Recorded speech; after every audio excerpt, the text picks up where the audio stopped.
বন্ধুরা, সকাল সকাল নতুন একটি ভিডিওতে তোমাদের সবাইকে আবারও অনেক অনেক স্বাগত। আর আজকের ভিডিওটা আমি শুরু করছি প্রায় 9টার দিক থেকে।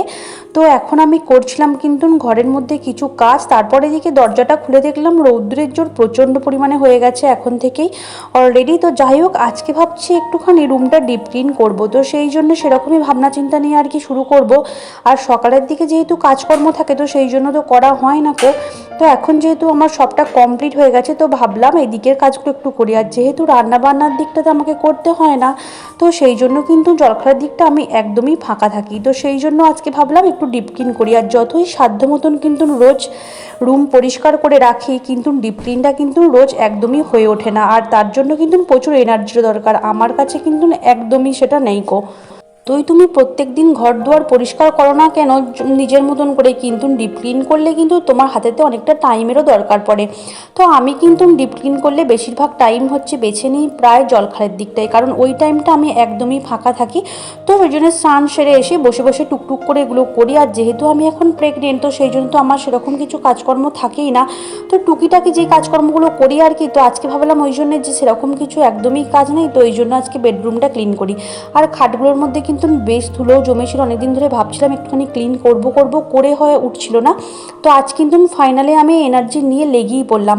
আর আমি কিন্তু এই ফার্নিচার মানে বিশেষ করে ধরো এই কাঠের জিনিসপত্রগুলো এগুলো কিন্তু আমি নারকেল তেল দিয়েই কিন্তু মুছি।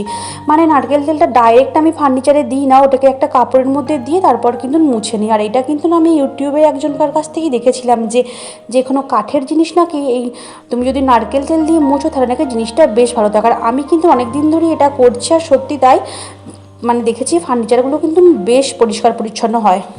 আর এই আমার যে কাঠের ফার্নিচারগুলো রয়েছে দেখতেই পাচ্ছ, এই খাটটায় কিন্তু আমার প্রচণ্ড পরিমাণে আর কি ডিজাইন করা। তো আমার কিন্তু ওটা একদম পছন্দ হয় না গো, কারণ তুমি দেখবে ডিজাইনের মধ্যে কিন্তু ধুলো বেশি জমে আর তোমার মানে ক্লিন করতে কিন্তু প্রচণ্ড টাইম লেগে যায়। তো সেই জন্য আমার মনে হয় একদম মানে সিম্পলের উপর ডিজাইন হলে সেটা দেখতেও বেশ ভালো লাগে আর ক্লিন করতেও কিন্তু টাইমটা অল্প লাগে। আর বসে বসে কিন্তু ওই সমস্ত নকশার মধ্যে দিয়ে মোছামুছি করতে কিন্তু তোমার অনেক টাইম লেগে যায়।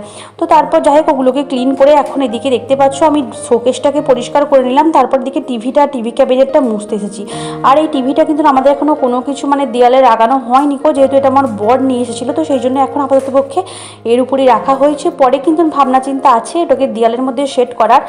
আর এদিকে দেখতে পাচ্ছ এই ড্রয়ারটা, এটা কিন্তু আমি অনেক দিন ধরে ভাবছিলাম যে একটুখানি পরিষ্কার করব, মানে ধুলো জমা যেমন তেমন এর ভেতরে যে দেখতেই পাচ্ছ সমস্ত জিনিসপত্র আর কি একসাথে হয়েছিল এলোমেলো, তো সেগুলোকে একটুখানি গোছগাছ করে নিলাম, মানে যেটা যার জায়গায় আর কি সেটা সেখানে রেখে একটুখানি এটাকেও মোছামুছি করে নিলাম।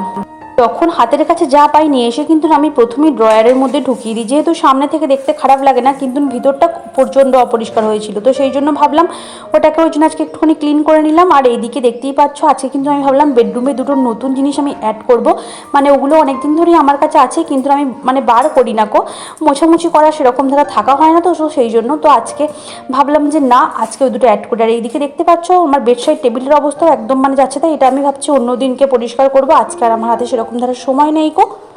আজকে ভাবলাম বেডসাইড টেবিলটা একটু নতুন করে মানে আর কি ডেকোরেশন করি। তো দেখতেই পাচ্ছ এদিকে একটা ফুলদানি আর পাশে একটা লাইটিং আমি করে দিলাম।